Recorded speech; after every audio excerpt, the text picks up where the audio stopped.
주영진의 뉴스 직격 다시 돌아왔습니다. 말씀드렸었죠. 뉴직 안보리 국내외 정치 외교 안보 문제 여러분과 함께 생각해 보겠습니다. 김종대 전 국회의원, 조한범 통일연구원 석좌연구위원 나오셨습니다. 두 분 어서 오십시오. 안녕하십니까. 예. 조한범 박사님은 벌써 여름입니다.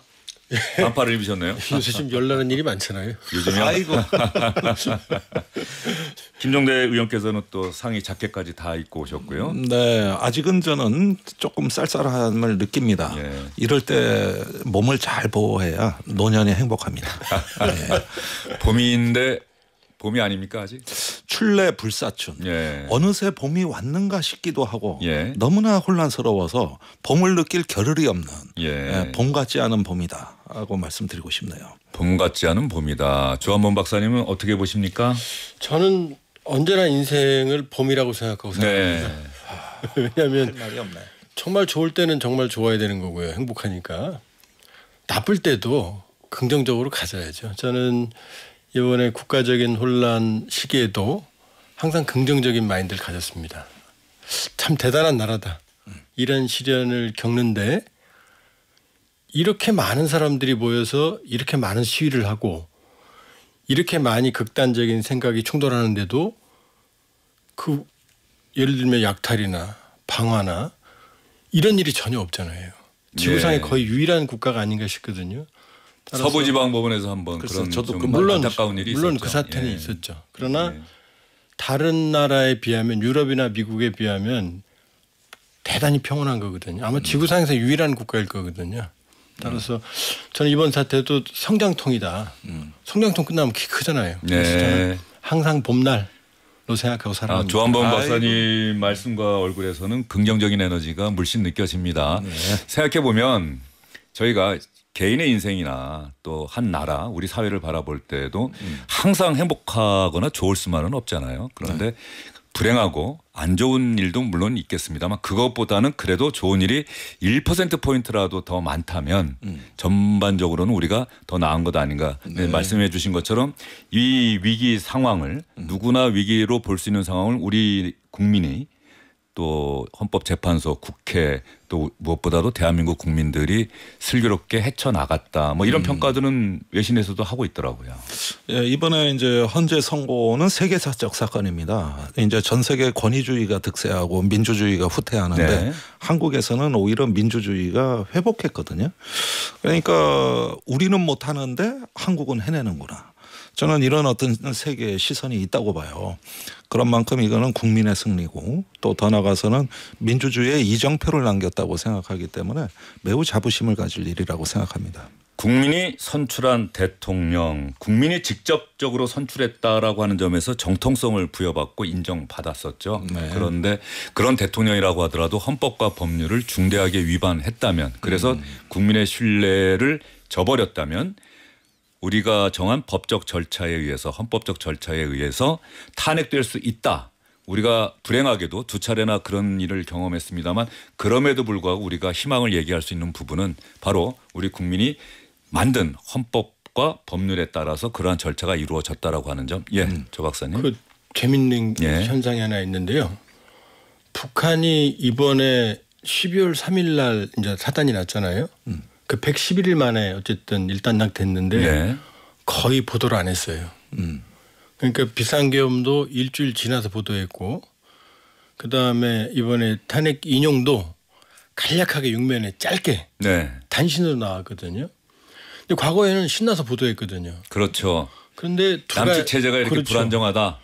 그런데 이제 박근혜 전 대통령 탄핵 당일 때 계셨던 분들이 여기 와 계시거든요. 예. 남쪽에. 그때 얘기를 들어보니까 이제 북한 당국은 선전하러 딱 보여줬는데 사람들은 어떻게 느끼냐면 대통령 임기가 있네 저기는. 북한 종신이잖아요. 몰랐던 내용을 알게 된. 그렇죠. 예. 그다음에 잘못하면 쫓아낸다고. 그다음에 아니 빌딩이 왜 이렇게 많아. 그다음에 옷은 왜 이렇게 잘 입어. 이런 게 그러니까 역효과가 나. 역효과죠. 그러니까 사실은 우리 김 의원님 말씀대로 저도 이제 외국 친구들이 어메이징하다. 그렇습니까? 처음에는 놀렸어요. 예. 놀렸어요. 처음에는. 근데 시간이 갈수록 어메이징하다 니네들 이런 표현. 그다음에 북한은 조용히 이제 찍소리 못 하고 있는 거죠. 이 상황에 대해서 알려봤자 좋을 게 없으니까. 그러니까 있어서는 안 될 사단이 났지만 저는 개인적으로 참 위대한 나라다. 위대한 나라에 살고 있다. 외신에서 많이 보도한 내용이 바로 민주주의의 회복력. 네. 대한민국의 민주주의의 회복력이 세계 그 어느 나라보다 우수한 것 같다. 우수하다라고 인정했다는 점. 그 회복력을 만든 사람이 정치인들도 아니고 대한민국 국민들이라고 하는 점은 자부심을 가져도 된다. 그래서 우리가 희망을 가져도 된다. 예, 그 얼마 전까지 스웨덴의 민주주의 다양성 연구소에서 한국은 독재화가 진행되는 나라다. 이렇게 평가를 했었습니다. 그런데 지금은 회복되는 나라로 평가할 것 같거든요. 그래서 요즘 민주주의 지표를 아주 전 세계적으로 정교하게 평가하고 있는데 한국의 회복력, 그다음에 어떤 그 제도와 규칙의 힘, 이게 바로 헌법의 힘이죠. 거기에 이제 시민들의 어떤 역량이라든가 이런 것들로 봤을 때는 이제 다시 민주주의의 상승기에 접어들지 않았을까. 이게 이제 봄 기운하고 결합돼서 우리 국민들에게 또 희망을 줄 수 있다고 저는. 알겠습니다. 두 분과의 말씀 희망을 갖고 시작해 보도록 하겠습니다. 이 정치권 이야기 나오면은 또 많은 분들이 눈살을 찌푸리시면서도 그래도 또 중요하기 때문에 들으실 것 같은데 김정도 의원께 좀 초반부에는 질문을 많이 드릴게요. 윤석열 전 대통령 그 전환길 한국사 강사 있지 않습니까? 탄핵 정국에서 갑자기 스스로도 깨우쳤다라고 하면서 윤석열 전 대통령을 상당히 강력하게 지지를 했는데 어제 윤석열 전 대통령의 초청으로 관저를 방문해서 윤상현 의원과 함께 그 사진도 찍고. 예, 사진도 찍고 윤석열 전 대통령이 또 자신이 메시지도 또 내놨다 이런 이야기를 했는데 기사 보셨습니까? 네, 어제 전한길 씨가 본인 유튜브에서 공개한 내용입니다. 근데 거기에 메시지를 보면은 일단은 그 윤석열 씨죠, 이제 전 대통령은 나는 감옥 가고 죽어도 상관없는데 이렇게 얘기를 하면서 우리 청년들 또 뭐 자유민주주의를 위해서 광장에서 싸웠던 시민들이 안타깝다는 이런 류의 또 안타깝고 죄송하다는 이야기를 했어요. 지금까지 그 윤석열 전 대통령의 메시지를 보면 국민에 대한 사과가 나온 적이 없습니다. 오로지 지지층에 대한 메시지입니다. 이건 한결같아요. 그다음에 본인 때문에 거의 인생이 파국으로 간 충성했던 부하들, 군경, 사령관들, 경찰청장에 대해서 단 한 번도 미안하거나 안타깝다는 말을 한 적이 없습니다. 오로지 지금까지 이런 어떤 공감을 표시한 거는 극렬 지지층밖에 없어요. 저는 이것이 이제 아직까지도 이 윤석열 시대의 어떤 잔상이 우리에게 남겨주는 매우 비극적인 단면이라고 생각을 합니다. 이런 상태에서 관저 정치가 계속이 되면은 이 국민의힘이 윤석열의 강을 건너서 어떤 혁신 정당으로 거듭날 수 있는 그것도 봉쇄하고 있습니다. 이렇게 자꾸 어떤 그 극우의 구태를 벗질 못하면은 차라리 뭐 나라를 정광훈 목사한테 갖다 바치든지 아니면 극우 광장에서 정치를 하시든지 이렇게 어떤 극단적인 어떤 파국밖에 없거든요. 그런데 이런 부분들이 조금 더 국민을 향해서 한때 이 나라의 국정 최고 책임자 아니었습니까? 이제라도 국민에 대한 진솔한 반성을 듣고 싶다는 말씀입니다. 윤석열 전 대통령이 전한길 씨가 관저를 떠나기 전에 전한길 선생 당장 눈앞의 파도를 보지 말고 파도를 일으키는 바람을 볼 수 있는 사람이 되십시오. 그리고 감사합니다. 이렇게 이야기를 했다고 하네요.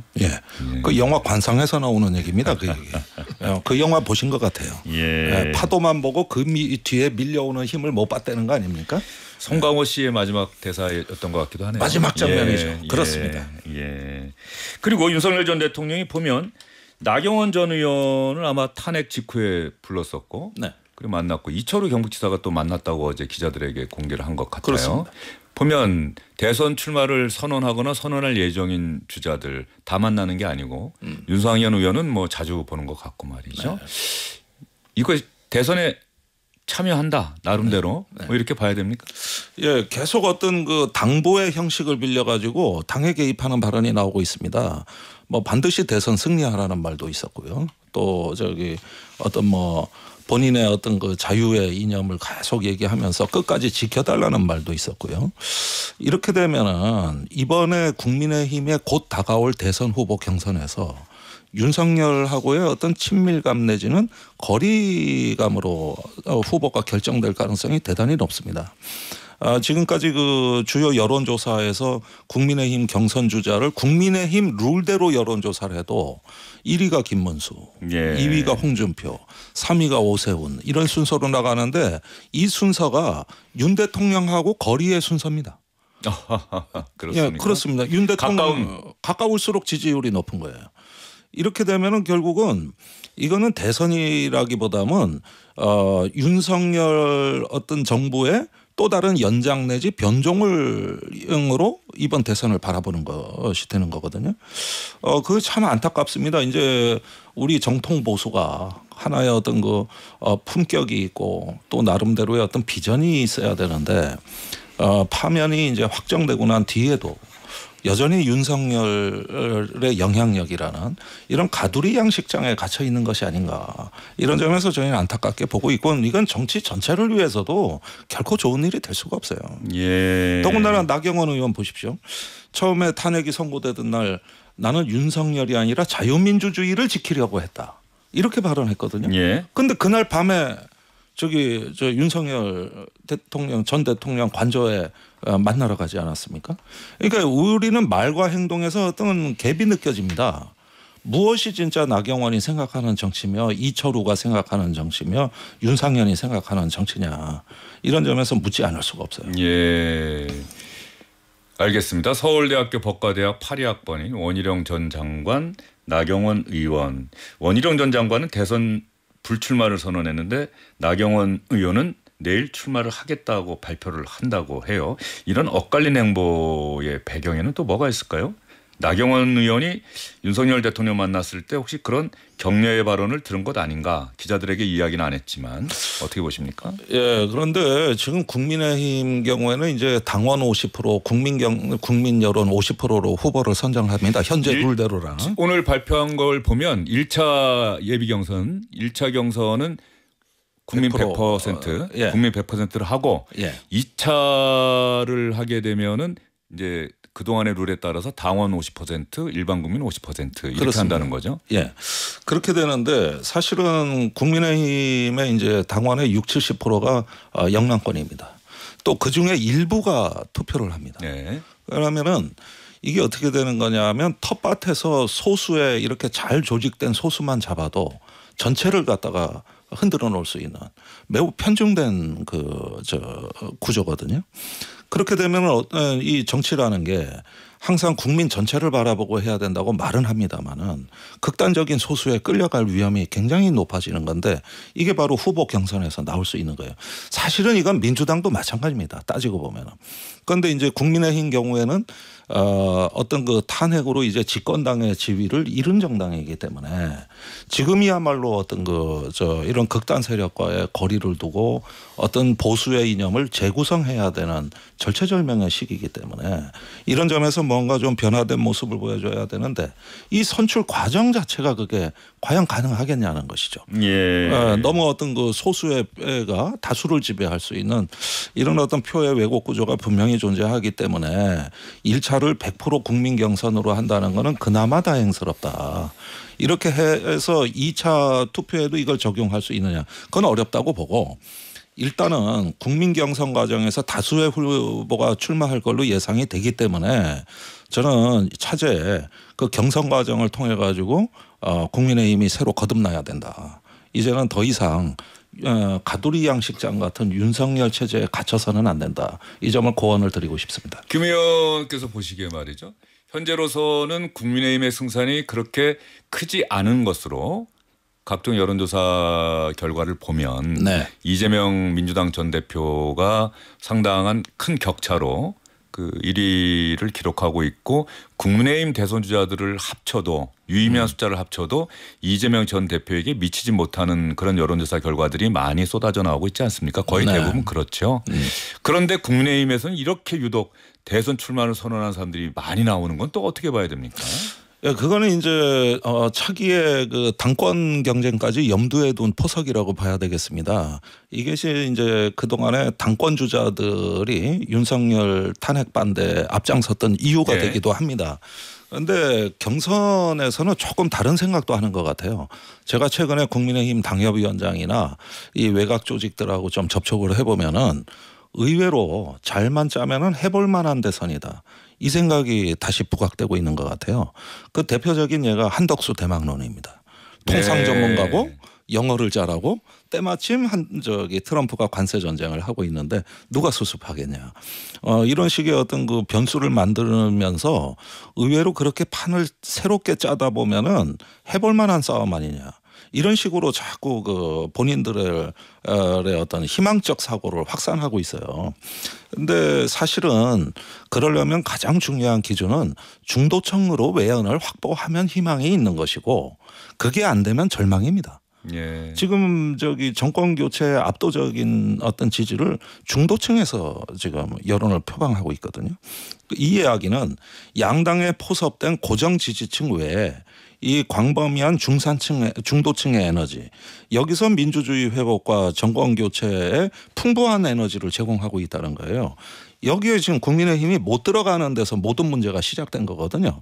그렇다면은 지금 어떤 윤석열의 영향력에서 아직까지 벗어나지 못하고 있다는 그 현실이 가장 절망적인 것이고 이것을 좀 탈피해서 중도층으로 외연을 확산하려면 역시 구집권 세력 특히 이제 친윤 세력들과의 어떤 단절 내지는 혁신을 외치는 불꽃 같은 지도자가 나와줘야 되는 거거든요. 예. 그런데 이게 지금 오히려 더 안개 속이고 안 보인다는 거죠. 그러다 궁색하게 나온 게 한덕수 대망론인 것 같아요. 예, 그 얘기는 잠시 뒤에 자연스럽게 또 트럼프 미국 대통령 이야기 넘어갈 때 말씀드리려고 했는데 먼저 또 잠깐 말씀을 해 주셨어요. 경선 과정에서는 어느 정당의 후보들이든 집토끼 잡는 데 주력을 하죠. 왜? 그 당의 대선 후보가 돼야 하니까. 네. 그 당을 지지하는 사람들이 듣기 원하는 말들을 하고 본선 과정에서 이른바 중도 쪽으로 대선 과정과 결과를 좌우할 수 있는 중도층의 표심을 얻기 위해서 중도 쪽으로 나가는데 이번 대선처럼 시간이 촉박한 대선의 경우에는 경선 과정에서도 그런 모습들이 보여야 할 텐데 네. 지금 말씀하신 걸 보면 국민의힘 민주당은 워낙 또 이재명 일극 체제다라는 평가가 많다 보니까 출마를 선언하는 대선 주자들도 별로 없고요. 김동연 경기지사, 김두관 전 의원 정도 현재 나와 있는 상태인데 그런 측면에서 국민의힘 어떻습니까? 한동훈 전 대표 윤석열 전 대통령이 발탁한 사람인데 어느 순간부터 윤석열 전 대통령과 등을 돌린 것으로 평가받고 이번 탄핵 국면에서도 윤석열 전 대통령의 직무를 조속히 정지시켜야 한다면서 탄핵을 찬성을 했고 한동훈 전 대표의 경쟁력은 어떻게 나올까요? 아니 그런데 예. 작년 12월 6일로 한번 그 시계바늘을 돌려보십시오. 12월 3일이 아닌 6일이요. 예, 작년 12월 6일 날 한동훈 대표가 실제 한 말을 그대로 들려드릴게요. 윤석열 그 대통령의 제명 출당을 위한 당 윤리위 소집을 지시했답니다. 위헌 위법한 계엄을 했는데 그냥 놔둘 수가 없다는 거예요. 그리고 그 이틀 전에는 윤 대통령 보고 하야하라 그러지 않았습니까? 그다음에 제명 출당을 시킨다. 이게 12월 발언이죠. 네. 그리고 그로부터 일주일 뒤에 대통령 탄핵안이 국회를 통과합니다. 네. 이때까지만 하더라도 확실한 청산이었어요. 예. 그런데 1월에는 갑자기 이제 당대표직에 물러나서 완전히 잠적하다가 이제 다시 책을 쓰면서 복귀해가지고 윤 대통령이 3월 7일 날 석방이 됩니다. 이때는 석방을 환영합니다. 그러면서 굉장히 책에서 비상계엄 당시에 그 대통령 하야를 본인이 촉구했던 거라든가 제명을 요구했다든가 이런 말들이 저서에서 싹 사라져요. 없어졌습니다. 그리고 지금에 와서는 뭐냐 하면 이도 아니고 저도 아니에요. 그러면은 그 저서가 저도 뭐 읽어보면은 이거는 그 여당 야당 양쪽에서 얻어맞기 딱 좋은 저서입니다. 확실하게 무슨 일관성을 표명한 것도 아니고 그렇다고 해서 이제 과감한 어떤 청산과 새로운 정치를 표방한 것도 아니고 이런 지대에서 한동훈 대표가 서 있고 오늘 이제 출마 선언을 했는데 저는 한동훈의 정치라는 것이 옛날에 안철수 의원이 처음 정치할 때 새 정치할 때 그게 무슨 뜻이냐 우리가 그거 아직도 모르거든요. 지금 그 길로 가고 있다는 거예요. 예, 비판적으로 보시는군요. 그렇습니다. 그러니까 자기가 어떤 정치 지도자로서의 그 어떤 그 저 길을 개척하려면은 자기 정치가 있어야 되는데 네. 그때 매달 정치가 어떻게 다르냐는 것이죠. 나는 지금 이 출마 선언문에서 무엇을 말하려고 했는지가 이렇게 딱 다가오는 게 없어요. 알겠습니다. 비판적인 생각 김정도 의원의 한동훈 전 대표에 대한 비판적인 생각. 그런데 그럼에도 불구하고 4명으로 추릴 때 지금 10명이 넘을 걸로 예상이 되는데 말이죠. 4명으로 추리는 1차 경선에서 어떤 후보들이 통과할 것 같은지 김정도 의원은 한번 생각해 보신 적 있습니까? 예, 아무래도 저기 그 반윤이나 비윤 쪽의 어떤 그 좀 후보들이 좀 희망을 가질만 하겠습니다. 대표적으로는 안철수, 유승민 의원이 좀 꼽혀지는데 유승민 전 의원은 아직도 출마를 선언 안 했어요. 아직은 안 했죠. 예. 그분은 꼭 할 것처럼 하다 결정적일 때 안 하시는 완전 분이에요. 국민 경선이 안 저번 됐어요. 당대표도 그랬어요. 예. 그랬는데 이분들의 현재 지지율이 한 자릿수예요. 예. 그런데 이제 국민 경선으로 가면은 다분히 어떤 당내 근본주의 세력과 거리를 둬도 경선에 뛰어들 수 있는 어떤 정치적 여지가 만들어집니다. 이분들이 안철수, 유승민 의원 같은 경우는 그래도 당내 지지는 낮아도 국민 지지는 좀 있는 분들이거든요. 그러면 최소한 2자릿수는 될 수 있는 거라고요. 예. 그런 점에서는 이번 결정은 사실은 뜻밖의 결정입니다. 그러나 이 반윤이나 비윤 쪽에서 일단은 경선에 참여할 수 있는 쪽문은 열어주겠다. 이런 의도로 보여지는 거거든요. 그런 면에서 1차 경선에 네. 통과할 수 있는 일단 반딧불 같은 작은 희망이라도 예. 생기긴 생긴 거다. 예. 예. 그런 점들은 새로운 변수입니다. 구체적으로 이름은 거론 안 하십니까? 누가 4명이 안에 들어갈지? 글쎄 이미 말씀드린 너무 것 어려운 같은데 숫자입니까? 예. 이미 말씀드린 것 같아요. 예. 네. 대통령 관저를 어느 분이 SNS에 올린 거를 봤는데 지금 용산의 대통령실, 용산이죠. 관저가 아니고 대통령 직무실을 국방부 청사에서 다른 데로 옮겨야 하는데 청와대는 이미 국민에게 개방이 돼 있고 다시 청와대로 가는 게 옳을지 어떤 분은 검찰을 민주당이 집권할 경우에 검찰을 폐지할 테니 대검찰청 청사를 쓰는 게 어떻겠느냐. 그리고 나서 세종으로 가면 어떻겠느냐. 뭐 이런 이야기를 하는 분들도 있는데 말이죠. 네. 어떻게 보세요? 예, 청와대는 주요 핵심 시설에 대해서 전부 봉인 조치가 돼 있습니다. 예. 예를 들어서 그 과거의 위기관리센터 같은 경우 보존안이 다 돼 있고요. 그다음에 비서동에 여민 3관까지 있는데 그중에 하나를 지금 관리 공무원들이 사용하고 나머지 역시 봉인돼 있습니다. 그렇다면 시설을 재사용하는 데는 약간의 개보수만 거치면 별 문제가 없습니다. 그래서 일단 민주당 후보들뿐만 아니라 국민의힘 후보들도 거의 대다수가 용산으로는 안 가겠다는 입장이거든요. 예. 그렇다면은 이제 용산으로 그냥 들어가야 된다. 불가피하다고 말하는 사람은 오세훈 후보 한 명이에요. 나머지는 다 유보 내지 반대거든요. 그렇게 보면은 청와대를 일단 다시 한번 복귀할 수 있는 방안을 유력하게 검토해야 되고 다른 방안들은 너무나 시간이 많이 걸리고 새로 그렇죠. 이제 검토가 필요하기 세종은 때문에 또 하려면 건물도 새로 지어야 되고 새로 지어야 되고 부지도 선정해야 하고. 그래서 청와대를 한번 검토해 보시면 어떠한가 하는 생각을 들어요. 예. 개인적으로는 검찰청으로는 안 오셨으면 좋겠어요. 예. 왜냐면 제 사무실이 반부에 있거든요. 지금도 이거는 한 부인이 어떤 한 분이 SNS에 이제 개인의 생각으로 한 거고요. 이거는 아주 뭐 근거 있는 얘기는 아니고. 어제 이제 국방부에 회의를 갔다 왔거든요.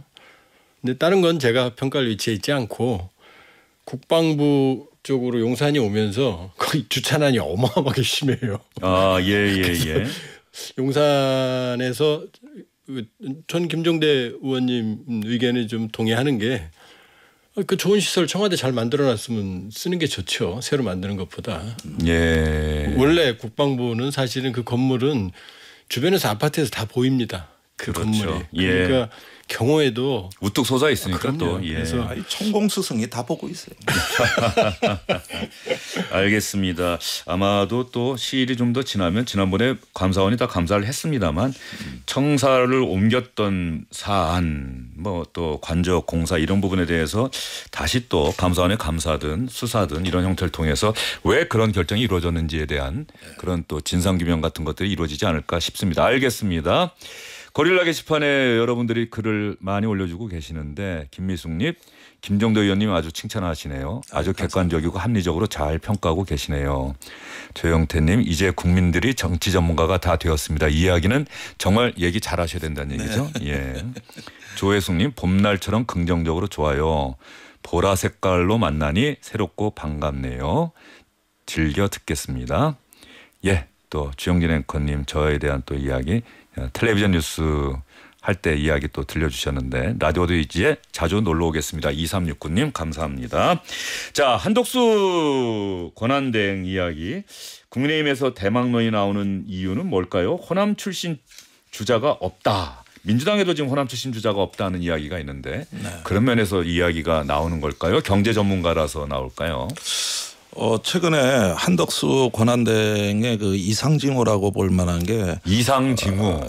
그 난데없는 헌법재판관 2명을 지명한 네. 건데 이런 지명 발표가 있을 때 저는 저 배후에 뭔가 있구나. 도저히 이렇게 할 수가 없는데. 지명된 사람 중에 또 이완규 법제처장 윤석열 전 대통령의 최측근으로 알려진.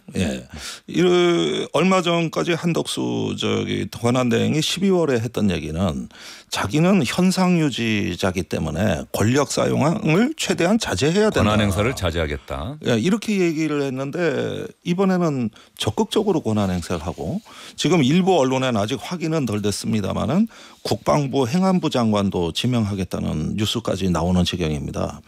그러면 왜 이렇게 돌변했느냐 이런 것이죠. 네.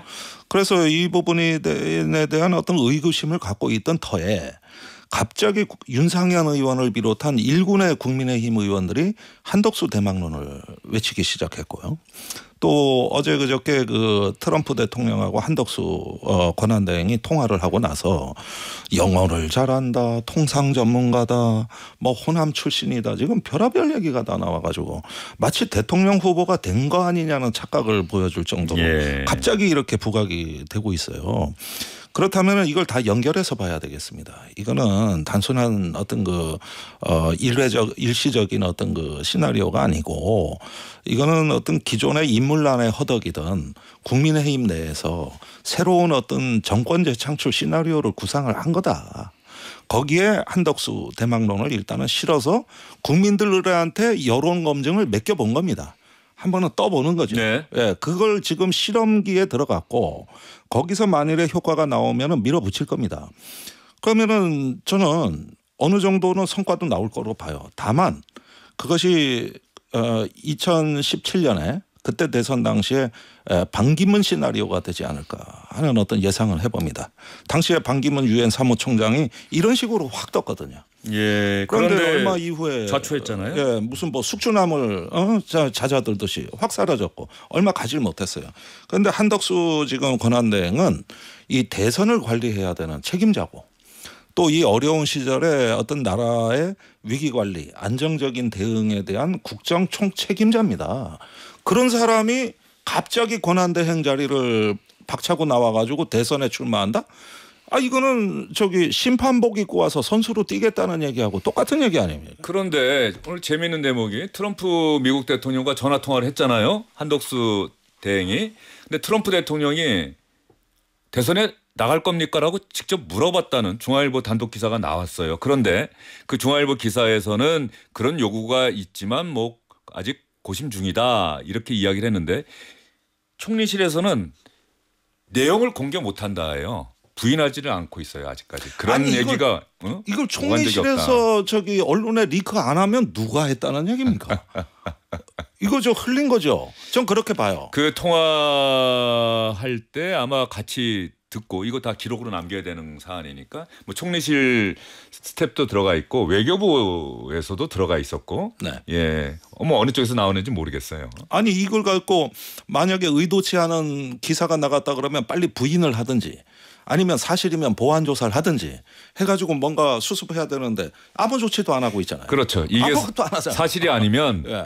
총리실에서 즉각적으로 보도가 나오자마자 네. 그건 전혀 그런 일이 없습니다라고 했는데 이게 상대방이 있는 통화 내용이잖아요. 그렇습니다. 예, 물론 백악관에서 공개한 내용은 아니고 네. 그런데 자 한덕수 대행 대망론. 근데 국민의힘에서는 그런 반응이 나오고 있어요. 뭐 그런 이야기 있고 오면 좋은데 이번 주 안에는 결론 내려야 한다. 우리가 네, 무작정 네. 기다릴 수는 없다 이렇게 네. 얘기를 하고 있다는 얘기입니다.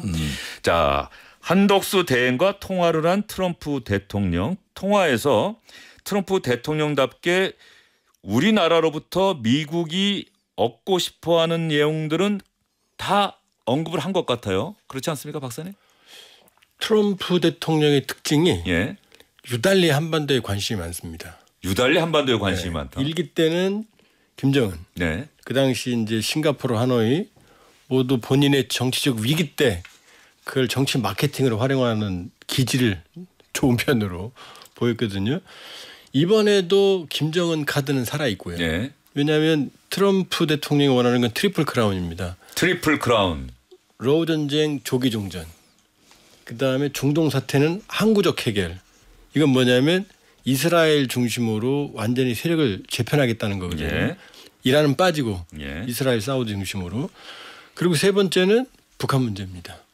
그러면 요 세 개만 트리플 크라운을 달성을 하면 이건 자연스럽게 노벨 평화상으로 가거든요. 그러니까 본인 머릿속에 노벨 평화상을 여러 번 얘기를 했고 이건 북한이고요.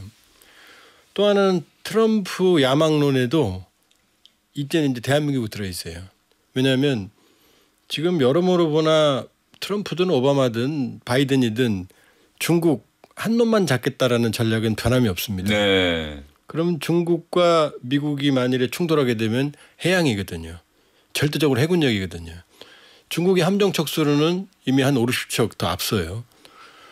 지금 미국은 질적으로는 앞서고 있지만 이 해군력을 강화하는 게 최우선인데 함정 수리도 어렵고 이번에 처음 수리했습니다. 우리가 미국 군수지원함을. 그다음에 이지스함 같은 것도 선체는 우리가 훨씬 잘 만들어요. 그 조선업이 탐나는 거고. 두 번째는 지금 트럼프 미국에 갔다 온 사람들 얘기를 들어보면 오로지 에너지 패권만 얘기한대요. 에너지 패권만. 뭐냐. 지금 중동의 자리를 트럼프가 대체하고 싶어 한다는 겁니다. 뭐냐면 중동은 후티도 있지만 호르무즈 해협. 예멘의 후티 그렇죠. 반군. 그다음에 물라카 해협. 여기 다 위험하거든요. 예. 그러니까 알래스카 북서면에 있는 가스전을 개발을 해서 이걸 캐나다 통해서 미국으로 내려오고 그다음에 이걸 한국, 일본으로 보내서 아시아를 잡고 그다음에 북극 항로를 통해서 유럽을 잡으면 이게 미국 중심의 에너지 패권 트럼프가 말하는 마가의 핵심이 이거라는 거예요. 그런데 여기서 조선업도 중요하지만 쇠빙선이라든지 알래스카 그 험난한 기후 조건을 뚫고 그 거대한 가스 파이프라인을 만들 수 있는 나라를 사실상 한국을 지목하고 있다는 겁니다. 그다음에 또 하나 중국을 지금 주한미군 사령관 지명자도 그런 말했지만 중국을 잡을 때 아시아의 전처기지로서 주한미군은 말로는 뺀다 어쩐다 그러지만 우리 김 위원님 군사 전문가시잖아요. 해상에서 전투가 벌어져도 주한미군은 바로 육상으로 만주로 넘어갈 수 있는 비수거든요. 그리고 주한미군은 해군력이 없어요. 그러니까 이 주한미군은 동북부에 만주 쪽에 중국 인민해방군의 몇 개의 군단을 묶어놓는 효과가 있거든요. 그럼 트럼프 머릿속에 북한은 김정은, 남쪽은 자신의 주판을 튕기는데 전략적인 예언 이게 있거든요. 그러니까 여기에 상당한 관심이 있고 그러니까 한덕수 대행과도 통화하면서 별 얘기 다 하잖아요. 예. 출마할 거냐부터 시작해서 내용은 아직 공개 안 됐습니다만. 그러니까 트럼프 대통령으로서는 내가 한국에서 일어나는 일들에 대해서 다 알고 있다. 뭐 이런 것들을 또 과시하는 그런 질문이기도 한 것 같아요. 트럼프 머릿속에 예. 지금 한국 정치에 관심이 없으면 예. 알 리가 없죠. 그러니까 예. 관심이 있으니까 주시하고 있는 거죠. 예, 그렇죠. 그러니까 그런데 여기서 궁금한 거는 그런 트럼프의 원대한 꿈, 노벨 평화상 그리고 제가 어느 칼럼에서 봤더니 중앙일보 칼럼이었었는데 트럼프 대통령을 이해하는 가장 빠른 단어 문장 하나는 세상에서 가장 유명한 사람이 되고 싶다라고 하는 그 말 한마디에서 트럼프 대통령의 행동과 발언을 분석하면 그래도 길이 보인다 뭐 이렇게 분석하는 칼럼을 봤었는데 아까 세 가지 그 원대한 꿈이 있었다고 얘기를 했잖아요. 예. 우크라이나 전쟁 조기에 종전을 시키고 중동 문제 항구적으로 해결하고 예. 그런데 왜 초반의 첫 걸음은 이 초고 관세 특히 중국을 겨냥한 중국도 완전히 맞대응에 나섰어요. 84% 미국산에 대해서 관세 부과하겠다고. 왜 이걸로 갈까? 미국의 힘을 위력을 보여주면서 다른 나라들을 꼼짝 못하게 하려고 하는 그런 건지.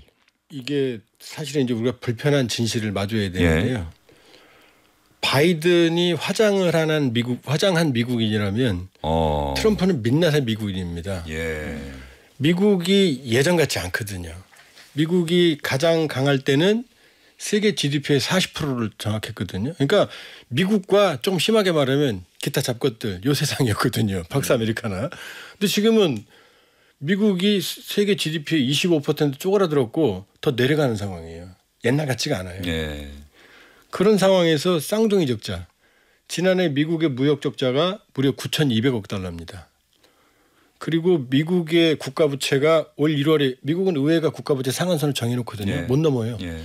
근데 1월 달에 이미 36조 1천억 달러에 도달했어요. 그럼 디폴트예요. 36조 달러. 5경이 넘습니다. 그럼 디폴트예요. 이 청취자 여러분 경해라는 단어를 그 화폐 단위를 들어는 보셨겠습니다만 초현실적인 단위입니다. 그러니까 모든 미국의 대통령은 집권하면 의회랑 싸워요. 예. 이 부채 한도 올려달라고. 그럼 이제 달러 찍어내면 되니까요. 예. 근데 이게 36조 1천억 달러 이미 도달했고 위험하죠 이제. 그러니까 요게 5월이면 그럼 어떻게 버티느냐. 미국 재무부가 현금이 있거든요. 요걸로 지금 쓰면서 버티고 있는데 5월에 이게 넘는다는 거거든요. 그럼 트럼프 입장에서는 36조 1천억 달러를 줄여야 되는 게 경제인이니까. 그다음에 거기에는 이제 무역 적자도 줄여야 되는 거고. 그러니까 머스크는 재정 적자 줄이겠다는 막 해고하는 거고. 네. 트럼프 대통령은 관세를 올리면 이렇게 되는 거죠. 세금이 들어오잖아요. 그럼 이게 다 부채를 줄일 수가 있잖아요. 그리고 관세 전쟁에 가면 트럼프 생각을 제가 들여다보는 거예요. 이게 아무래도 미국이 기축 통화니까 관세 전쟁을 하면 상대국 통화가 더 약세로 갈 수밖에 없다는 거죠. 그러면 달러 강세로 가고 미국 국채를 살 수밖에 없다는 거죠. 지금 트럼프 생각은. 예. 그러니까 관세를 만능의 보검으로 생각을 하고 이제 쓰고 시작하는데 트럼프 대통령이 가장 결정적인 오류가 뭐냐면 경제인이거든요. 우리 김 의원님 정치해 보셨잖아요. 그러니까 이게 경제로 가면은 이게 답이 맞는데 관세 전쟁은 국내 정치 문제로 가거든요. 네.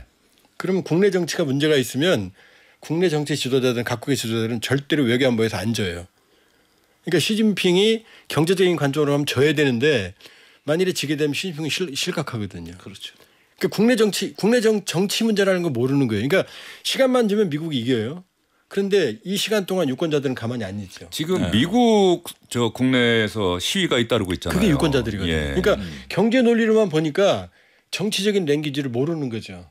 그러니까 일단 관세로 출발을 해서 내가 이길 수 있다는 트럼프 보면 자신감이 있어 보이잖아요. 네. 그런데 지금 이게 워낙 저항이 세니까 중국으로 쏠렸는데 이 과정에서 지금 뭐가 문제냐. 이제 상대방은 안심하지만 트럼프는 이제 불신. 자본주의에서 제일 무서운 게 불신이거든요. 불확실성. 미국의 불확실성을 초래했기 때문에 지금 위험한 상황으로 가는 거죠. 그러니까 관세라는 첫 단추가 이 전가의 보도로 생각을 하는데 오로지 경제적 관점으로 보는 거죠. 정치 감각이 없는 거죠. 지금 조 박사님 말씀 들으면서 저는 또 그런 생각이 드네요. 저 대한민국의 기자로서 30년 넘게 또 일하고 이러다 보니까 자연스럽게 자 이런 트럼프를 상대로 해서 이제 대한민국의 차기 정부 차기 대통령은 그런 트럼프를 상대로 해서 우리의 국익을 지켜내고 국익을 조금이라도 더 크게 만드는 성과를 거둬내야 한다라고 하는 측면에서 이번 대선이 또 그런 면에서도 중요하다. 네, 그런 점에서도 지금 한덕수 대행 체제가 이제 50일 정도 남아 있는데 이 기간도 굉장히 중요하고 그 다음에 대선 기간 그렇죠. 네. 지금이 가장 민감한 시기니까요. 그 다음에 새로 출범하는 정부가 어떤 정부냐. 이게 대한민국의 명운을 결정하는데 매우 중요한 이벤트가 됐습니다. 사실은 이건 지정학적 위기도 예상되지만 지경학적 위기도 예상되는 복합적인 성격이거든요. 예. 우리가 그 대략 기억해 보면은 1979년 이후로 동아시아에 전쟁이 없었습니다. 그리고 아시아 태평양 시대를 열었는 말 그대로 황금의 시대를 열었거든요. 그러면 이렇게 평화가 유지되고 번영을 했던 것의 가장 중요한 기축은 저는 누가 뭐래도 미중 대탕트라고 봅니다. 70년대 말에 닉슨이 이제 키신저 국무장관하고 같이 이른바 핑퐁 외교를 통해서 통해서 마오쩌둥 주은래를 만나면서 관계 정상화가 되고 그러면서 대탕트 시대가 열렸던 게 어떻게 보면 지금까지의 장기간의 평화를 이루었던 여러 가지 요인 중에도 가장 핵심적인 어떤 토대였다. 그런데 지금은 이게 위협받을 수 있는 거냐 없는 거냐 이걸 따져볼 수밖에 없는 게 바로 그 어떤 평화와 번영이라는 어떤 근본 환경이 바뀌기 때문입니다. 그런데 이번에 그 한덕수 대행하고 트럼프 통화에서 제가 가장 조금 약간 황당하다고나 할까 악의적이라고나 할까 느끼는 점은 무엇이냐면은 트럼프가 한국의 안보 취약성을 본인의 어떤 그 관세 투자를 협상하는 지렛대로 삼고 있다는 거예요. 그러니까 안보와 경제를 한 바구니에 넣어서 한국은 안보의 무임승차자고 미국의 안보를 신세지는 나라고 우리가 너희 지켜주고 있잖아. 그동안 거기에 합당한 돈을 우리한테 지불하지 않았어. 이거 제값을 받아내겠다는 거를 원스톱 쇼핑이라는 뭐 굳이 말하자면 일괄타결일 포괄적인 협상을 해서 이런 안보 문제 방위비 분담금 협상하고 제조업 투자 에너지 투자 이거를 같이 엮어버리겠다는 거예요. 나는 이건 좀 약간 동맹에 대한 이익을 존중하지 않는 가장 유감스러운 부분이다. 아니 사실은 그 우리가 미국의 안보를 의존하고 있다 그러지만 미국도 우리한테 상당 부분 안보를 의존하고 있습니다. 만약에 북한이나 중국이 ICBM을 미국으로 쐈다. 미국에서 탐지하면 15분 걸립니다. 그런데 여기에 미군의 정보부대가 와서 조기경보 역할을 하기 때문에 우리에도 있고 뭐 일본에도 있고 6초면은 알아요. 상승 단계에서 하는 거면. 그러니까 미국의 본토 안보에 상당히 이런 어떤 기지들이 기여를 하고 있는데 이런 것들은 빼고 오로지 우리가 안보를 신세지는 무임승차국으로 매도를 한다. 그러면서 그걸 가지고 어떤 경제적인 관세 이런 무역에 대해서 협상의 지렛대로 삼겠다. 이 부분은 사실은 대한민국으로서 감내하기 어려운 어떤 접근법입니다. 알겠습니다. 얼마나 우리가 엄중한 상황이 있는지 두 분 말씀 들으면서 또 저도 그런 생각이 들으니 아마 청취자분들께서도 그런 생각을 하실 것 같은데 트럼프 미국 대통령의 한국 관련 발언 저희가 2개 정도를 준비를 했습니다. 영어로 나가지만 저희가 또 한국어로 통역을 해서 더빙을 했으니까 걱정하지 않고 들으셔도 됩니다. 사람들이 다소 과격해지고 겁을 먹은 것 같습니다. 저는 보복하면 관세를 2배로 올린다고 말했습니다. 중국이 보복했기 때문에 저는 제가 말한 대로 했습니다.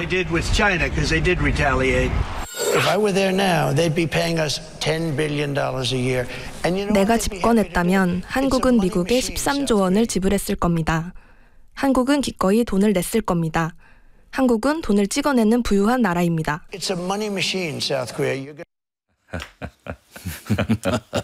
예, 뭐 다른 건 몰라도 사우스 코리안 머니머신 하는 단어는 우리 청취자분들께서도 다 들으셨을 것 같은데 한국을 바라보는 관점, 자신의 이번 재임 기간 4년 동안에 한국을 상대로 무엇을 하려고 하는지를 여기서 좀 엿볼 수 있지 않을까 싶어요. 그러니까 트럼프 대통령 제가 이런 얘기하면 욕을 많이 먹는데 머리가 안 좋은 것 같아요. 왜냐하면 되게 좋다는 게 중론 아니었습니까? 그 좋은 게 다른 쪽으로 좋은 것 같아요. 왜냐하면 10원짜리는 계산하는데 1,000원짜리는 계산을 못하는 것 같아요. 왜 그렇습니까? 왜냐하면 지금 방위비 뭐 100억 달러라고 얘기했었잖아요. 그럼 100억 달러를 다 줘도 그게 미국 국익에 도대체 얼마나 큰 도움이 되냐는 거죠. 아까 김종대 의원님께서 말씀하셨지만 미국이 주한미군을 전진 배치함으로써 미국이 얻는 외교 안보 정치적 이해관계는 천문학적이거든요. 그건 상상을 초월하거든요. 근데 그 몇 푼 더 받겠다고 지금 우리를 압박을 하는 거거든요. 그럼 이런 일이 저는 트럼프 대통령이 또 고마운 점이 뭐냐면은 한미동맹을 영원한 사랑으로 국민들이 생각을 하고 있었는데 지금 돈 달라는 거 아니에요. 그렇죠. 그럼 우리가 머니머신이면 우리가 스스로 자주국방의 머니머신을 쓰면 되는 거지 왜 남의 외국 군대에 돈을 냅니까? 우리 지금 기준으로도 세계 국방력 5위로 평가받거든요. 북한 한 36이 나옵니다. 핵이 있어도 어차피 핵은 쓸 수 있는 게 아니니까. 그러면 자연스럽게 주한미군 무용론이 나오게 돼요. 장기적으로는. 네. 그다음에 100억 달러를 주게 되면 이게 주한미군 주둔 분담금이거든요. 네. 주둔했을 때 발생하는 비용인데 지금도 주는 돈을 다 못 써요. 항목이 채울 수가 없어요. 그러니까 늘릴 수 있는 항목도 제한돼 있고 만일에 일정 수준 이상을 주게 된다 그러면은 100억 달러를 주게 되면 주한미군의 월급을 우리가 주는 게 되는 거고 가족 생활비까지 주게 되는 거거든요. 그럼 용병이죠. 동맹이 아닌 거죠. 예. 남녀가 사랑하는데 만날 때마다 돈 달라고 그러면 그건 사랑이 아닌 거거든요. 지금 아마 이렇게 국제 외교안보 전공하시는 분들이 특히 미국과 한반도 관계를 연구하시는 분들이 아마 가장 고민하실 게 그거인 것 같아요.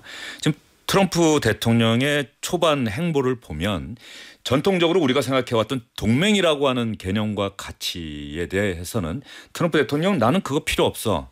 지금 캐나다가 지금 가장 발끈했다는 거 아닙니까? 이제 더 이상 그 어떤 대통령이 오더라도 이제 캐나다는 예전에 미국과의 동맹 관계로 돌아갈 수 없다고 지금 캐나다 총리가 얘기를 했어요. 지금 우리나라 국민들도 그런 생각 지금 하기 시작하는 것 아니겠습니까? 미국이 우리가 혈맹 동맹했었는데 이제는 이 돈을 줘야 도와주는 그러니까 대가를 지불하면 해주는 뭐 그렇다고 한다면 지금 말씀하신 것처럼 동맹이 아닌 것 아니냐. 그러니까 동맹은 계약 관계라는 걸 전문가들이 아무리 많이 설명을 해도 국민들에게 설득이 어려웠어요. 예. 한미동맹의 관성이. 예. 근데 저분이 그걸 깨우쳐주고 있거든요. 미국의 대통령이라는 사람이 동맹은 계약 관계라는 걸 명확히 말해주고 있거든요. 그러니까 트럼프 현상은 아까도 말씀드렸지만 예전 같지 않은 미국의 사실은 비명입니다. 그러니까 바이든은 그걸 포장했거든요.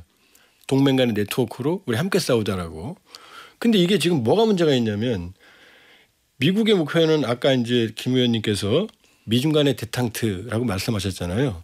근데 미중 간의 데탕트는 불가능합니다. 네. 왜냐하면 미국 역사상 미국의 GDP의 50%를 넘은 최초의 나라가 일본이거든요. 80년대입니다.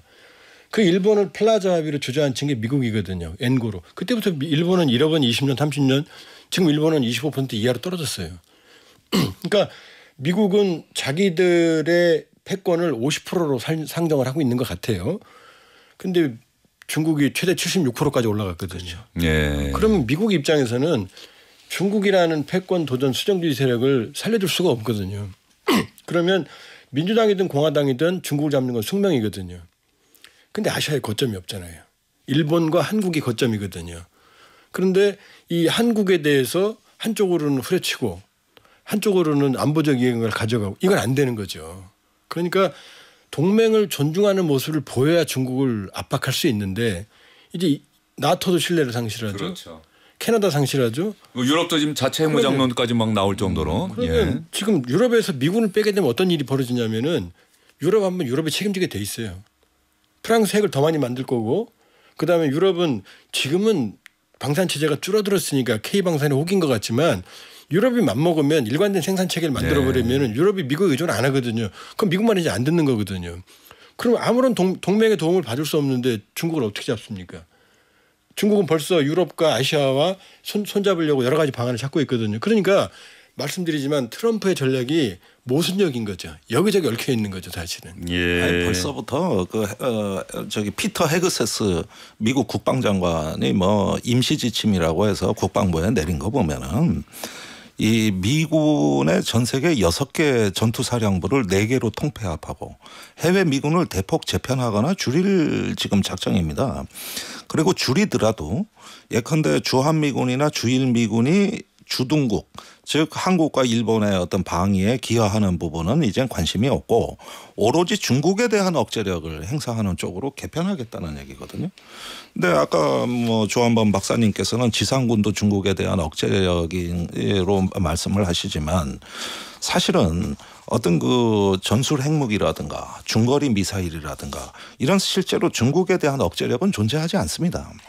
그리고 이런 어떤 지상군 체제를 이 돈 많이 들어가고 한국이 방위비익을 호락호락 내지 않으면 가만 놔두겠느냐는 거예요. 그러니까 어쩌면은 자기들의 영향력임에도 불구하고 어떤 자해적 선택도 할 수 있는 상황입니다. 지금. 네.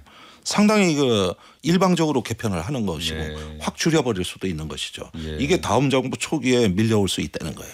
미국 국방부 장관이 아마 나토 유럽연합 가서 이 전략 군사 협력 관계 논의하는 회의 자리에 또 부인을 동석했다라고 해서 또 논란이 됐었던 기사도 제가 봤는데 이해 말이죠. 못할 예. 요즘 그런 일들이 미국에서 많이 일어나고 있어요. 후면 예멘의 후티 반군 공습하는데 그 자리에 그 논의하는 방에 언론인을 초대를 해서 네. 예, 국가안보부 장관이 초청을 했고 그다음에 국방부 장관이 거기에서 구체적인 공습 계획 이런 걸 다 알렸다. 그리고 이모티콘 막 예. 언론인이 논의하고 검증해서 내가 초대받은 방이 정말로 이 사람들이 있는 방인지를 검증한 끝에 네. 보도를 했고 거짓말이다라고 저 언론은 곧 망할 거다라고 트럼프 대통령이 이야기를 했는데 그 얘기를 듣고 나서 그 해당 언론에서 구체적인 공습 일자 시간까지 또 사람까지 공개하는 네. 뭐 이런 역시 권력을 견제하고 감시하는 언론의 역할이 상당히 중요하다는 생각이 다시 한번 들고요. 그 트럼프 대통령 얘기 나왔으니까는 우리 청취자 여러분들 뭐 이 기사 많이 보셨을 것 같은데 미국을 다시 위대하게 마가 Make America Great Again 미국의 샤워를 다시 위대하게 해서 트럼프 대통령이 수압 제한 폐지 행정명령에 서명했다는 기사가 나왔는데 바이든 대통령이 수자원 절약을 위해서 수압을 제한을 하는 행정명령에 서명을 했었는데 트럼프 대통령이 이걸 또 원점으로 돌리겠다. 나는 예전 바이든 때처럼 하면은 15분 동안 내가 샤워기 밑에 있어야 되는데 난 그렇게 못한다. 나의 아름다운 머릿결 뭐 이렇게까지도 표현했다고 이야기를 하는데 역시 독특한 정치인이다라는 생각이 들고요. 지금 김정은 북한의 김정은 위원장은 트럼프 대통령 전화를 기다리고 있지 않을까요? 어떨까요? 오매볼만 기다리죠. 예. 북러 밀착해봤자 지금 북한 달러 환율은 3배로 뛴 예. 상태고요. 경제는 엉망이거든요. 북중 관계 나쁘고. 그러니까 최선이라는 미국통 외무상을 앉혀놓은 걸 보면 본심은 미국이에요. 예. 전화 기다리고 있을 겁니다. 예. 근데 몸값은 많이 올라간 것 같던데요. 몸값은 많이 올라갔지만 그렇다고 쉽게 사기가 어렵죠. 트럼프가 원하는 건 지금 김정은과 합의인데 김정은이 원하는 걸 다 들어주면 핵 인정이거든요. 트럼프 대통령은 잊을만 하면 나는 김정은과 뭔가는 할 거다라는 얘기를 꼭 빼놓지 않고 해요. 하고 있다 그랬어요. 예. X에다가 예. 올렸습니다. 예. 그러니까 지금 김정은한테 이미 노크는 시작이 된 거예요. 지금 물밑접 트럼프 대통령이 예. 공개적으로 말하는 것 자체가 커뮤니케이션이에요. 그게 너 만나라. 그럼 그랜넬이라든지 이런 그 스텝들이 물밑에서 접촉 안 하겠습니까? 예. 근데 이제 김정은은 확실한 개런티를 원하겠죠. 하노이에서 한 방 맞았으니까 그런 상황이 진전되겠다고 알겠습니다. 두 분과 이야기 나누다 보니까 정말 시간 가는 줄 모르고 이야기를 했던 것 같습니다. 이번 대선이 우리에게 얼마나 중요한 대선인지를 청취자 여러분도 트럼프 대통령 이야기 들으면서 다시 한번 생각하시지 않았을까 싶습니다. 두 분간 여기서 인사드릴게요. 오늘 고생하셨습니다. 네, 감사합니다. 조 박사님 오늘 말씀 잘 들었습니다. 예, 고맙습니다. 예.